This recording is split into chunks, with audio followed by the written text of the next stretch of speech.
on to caution. Watch your step. An Instagram model, was recently left disfigured during an accident that happened in an escape room. The model claimed that the room was to blame, as she believed the accident was avoidable. Now, here's the story as it happened. Oh, no. Yes, and we blurred out, we didn't blur out the picture on the article, blurred out the eyes and the mouth and all that jazz, just so, we should keep her identity, secret and all that jazz. But she was an Instagram model. Jazz hands. She's an Instagram model, and she claims... Not anymore, she ain't. No, definitely not. Unfortunately, and at one point she held the escape room to blame. The footage can be found on CCTV. The article, I found it on Unilad. You can go and watch the article or the video for yourself to see if the escape room is actually at fault. From what I witnessed, the game was a horror-themed game, and in one room, a ghost walked in. Now, the ghost didn't shriek or run in or grab anybody. They opened the door and just kind of walked in. The woman, pictured here, tripped over her friend, who was in the escape room with her, and as she went down, she slammed her face into the wooden door frame. Which begs the question, should escape rooms child-proof door frames? No! I knew that was coming.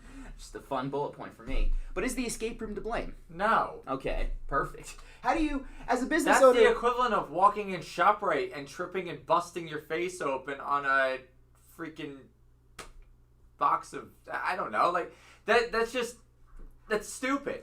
As a business owner, how do you handle these types of situations where, obviously this woman has a following. She's an Instagram model, and that this article caught clout because of that. The only answer there is, we have our routine if somebody gets hurt inside of a location, and we fill out the accident reports and we get them to the hospital. But in no way, shape, or form, she did not get hurt as a result of, negligence of their game. No, definitely not. It was entirely accidental, and to be fair, it was on her. She fell over her friend. Right. I'm sure if they submitted an insurance claim that the company's insurance would cover it, and that's what insurance is for. Right. But that's really the extent. That's her own stupidity. Yes, it is. And to be clear, we're not, mocking this woman for, her profession or the fact that she can't do her job anymore. It is sad to see that, her face is all bruised up and, her profession has to be moved elsewhere. It's when you come after the escape room for your own negligence that we were going to start to make fun of you. So... I'm not making fun of anyone. What happened to her face looks traumatizingly terrible. It's pretty bad. You can see the stitches on the lower lip and stuff like that. But, okay, here's a perfect example. Okay. The last time we were at Disney World, we were in Epcot. Yes. It was the one night that my wife and I were out without Liv. Okay. My in-laws watched her for the night, and we went to Epcot to drink our way around the world. I love that part. We were only in, the first quarter from where we started, and we had already had tequila shots in Mexico and sake in Japan and a couple assortments of wine along the way. And right outside of one of the places in Japan, we were coming out, and this little kid ran by and tripped on Jess and face planted a cement bench. Oh, no. Gushing blood, busted his face open. That family's Disney trip was ruined. My wife tried to stay and help, and the mom of the kid was probably going to kill her, so I pulled her out of there, and we fled Japan. I think it's time that we move to another country here.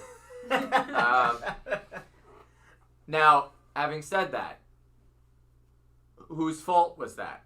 Was it Jess's fault? Was it the kid's fault? Was it the parents of the kid's fault who let their kid run amok? Or was it Disney World's fault? It certainly was not Disney World's fault. You got a very valid point there. So, thumbs down on that. Man, you're 3 for 3. 3 for 3. That hurts me. That hurts me a lot. How do you feel about this? It's definitely not the escape room's fault. Well, that's obviously. That's fair. Yeah, you shouldn't be blaming the escape room for hurting yourself. Especially when the escape room didn't put... This isn't McCaney Manor. No, and that's even... Let's take it several notches down from that. This isn't even Comnata Quest. This is barely Boogeyman. Where Comnata Quest had nails actually coming up through a chair in a pitch black dark room where if you tripped, you could... Are you kidding me? That's an actual thing? That was an actual thing. Oh, God. They had real meat hooks hanging from the ceiling in pitch black darkness. I tripped and literally, like, grabbed in the half circle of the meat hook.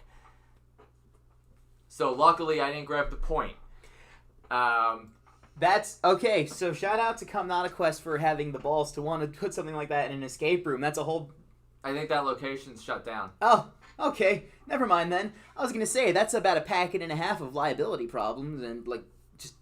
I oddly... I did not really enjoy that game. Jess loved that game.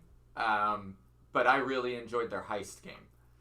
I didn't read much about their heist game. Yeah, they had some fun stuff, but mostly a lot of their stuff was fun because it pushed so much boundary that, you know, hence why one of their New York locations got shut down. But, and we hope you'll join us next time, 1 p.m. Eastern Standard Time. Subscribe to our YouTube channel if you haven't below. Like, comment, subscribe.